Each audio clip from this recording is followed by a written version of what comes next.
YouTube? I'm back again, man. Look, feeling good. Good day today. Weather is fine. Got my vest on, but it's still short sleeve, right? Right, just to keep the little midsection kind of warm, right? All right, look, man, got some game for y'all today. I want to begin today with a series of videos. Whenever you hear these, this is going to be talking about different scenarios of things that could happen to you in the dump truck business and what you should do, right? I'm going to label this series the What Do You Do series. I want to thank one of the subscribers for this idea, Adelaide. I'm hoping pronouncing his name right, man. Correct me on your name. But man, look, I gave him kudos and appreciation when he suggested this. I thought it was a great thing, right? All right, so I'm going to be dropping some game on hypothetical scenarios of things that if they happen to you in the dump truck business, what you should do about it, right? This is where my experience comes in, because having been in here 21 years, I've pretty much seen it all, I think, right?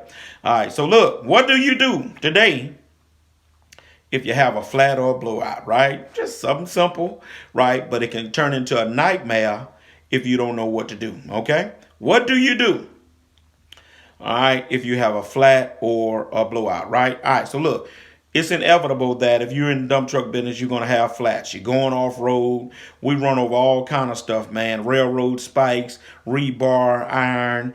Some of you guys may have experience, but we haul into dumps sometime, man, and your tires are running over all kind of stuff, right? And as you wear tires out and they get lower in tread, right, it's even easier to pick up stuff along the road, right? And so flats and blowouts are going to happen. But one of the things that can help you with that is prior preparation. It will pay off, right? All right, that's quotable right there, y'all. Prior preparation pays off, all right?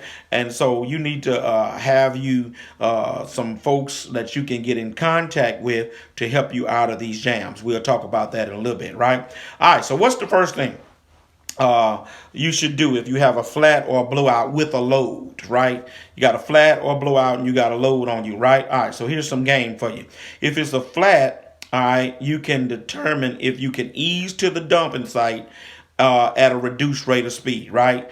All right, a flat is simply a puncture, right? It's not a blowout. That's two different things, right? A flat is a puncture or something that penetrated your tire and your tire went flat, right? A blowout is when you got a big old hole in that joker and the tire just blew. There's no way that can be repaired, right? But if you just got a flat, you done picked up something, tire going down, all right, you can determine, especially with a load, whether or not you can, at a reduced rate of speed, ease it to the dump site. I've done it 1,000 times. It's just a determination that you'll have to make. I think only once I've had it to where, because of the weight, it blew the other tire, right?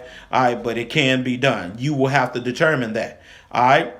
Number two, you need to keep a plug kit, a big truck plug kit, right, in your truck, right? You need an air chuck in your truck that plugs into your air tank, right? You need an air hose in your truck, right? These are necessities, non-negotiables, right? A plug kit, an air chuck, right, and an air hose. All right, and you just get the other little female end, you just plugged into your fuel tank, not your fuel tank, but your air tank, and you just simply plug up your air hose, right?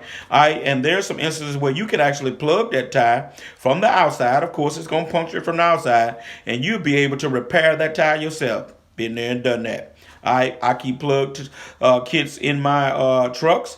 All right, because you just never know when you're going to need one, right? All right, and then you got your own air, so you can plug the tire, air the tire up, and boom, you good to go. All right. If you can't do that, then you may have to call a tire man, right? And it's a good practice of mine to have a relationship with individual guys who are doing tire fixing on their own as a business. And then also I got account at a major tire seller and the company that will come out to you, right? It's good to have relationships with both. Okay. All right. And so if you got a flat, can't move it, all right, you ain't got no tug or plug kit, then you may have to call a tire man. The individual guy is going to pretty much be typically cheaper than if you have to call the company, right? All right, and you may have to call them to come and help you repair that tire, okay? All right, so that's some game for you right there, all right? All right, and so look, if it's a blowout, which means obviously the tire can't be repaired, all right, and it's off the rim, all right, you again need to determine, especially if you got a load, can you limp that truck? We call it limp, but at a reduced rate of speed, drive that truck to the job, right? You will have to use some wisdom with that. I'm not telling you to do that. You have to use some wisdom. We have done it, right? All right, with a load on there just to get that load off, because the truck is so much easier to deal with without a load. Okay. All right. And so you have to determine the distance from the dump that you are, right? And see whether or not that can be done. Look, if this video so far is valuable to you, hit the like, hit the subscribe, hit the notification bell, and share this video with someone. All right. And so look, you've had a flat or blowout and it's after hours or it's at nighttime. What do you do? Same situation. If you got a relationship with an individual tire fixing guy that can come out, all right, obviously they're going to charge you a little more if it's after hours at night. Same thing with a company. If you got an account with a company, they're going to charge you for after hours and at night. All right, but in those moments, you got to do what you got to do to get your truck off the side of the road, or, you know, from wherever it is with this flat. Okay. All right. And so there it is. It's just a no-brainer. Okay. All right. And so finally, lastly, if you can get load off, or if you're empty, you can come home and deal with it the next day. I've done that, right? Matter of fact, it's probably been 3-4 months ago. Sent a guy out at night, and he realized he had a flat and it broke off the rim, and he had a load on the truck, and he was able to ease the truck at a reduced rate of speed back to the dirt pit, dumped the load out, and then he brought the truck home. All right, and I told him to do that because I had spares here, and then early the next morning, all I was going to have to do was just call the tire man to come over and fix the tire, right? And so it's always good if you can get your truck home, especially if you got relationships with other tire men, right? All right, and that's a lesson in itself, right? Keep an extra tire at home. Keep a couple extra tires at home on the back, and then your big flotation tire in the front. Try to keep your extra one around the house. You know, it don't have to be a brand new one, but it's something that can get you out of trouble and where you won't miss a day of work, and you can go to work on the next day. All right. So look, I hope this video has been valuable to you in the first installment of my What Do You Do series. Hypothetical situations that can happen to you, will happen to you at some point or another in the dump truck business, right? What do you do when you've had a flat or a blowout? Okay. All right. Look, man, I'm gone. That's all I got for you. See you on the next one in this series. Peace.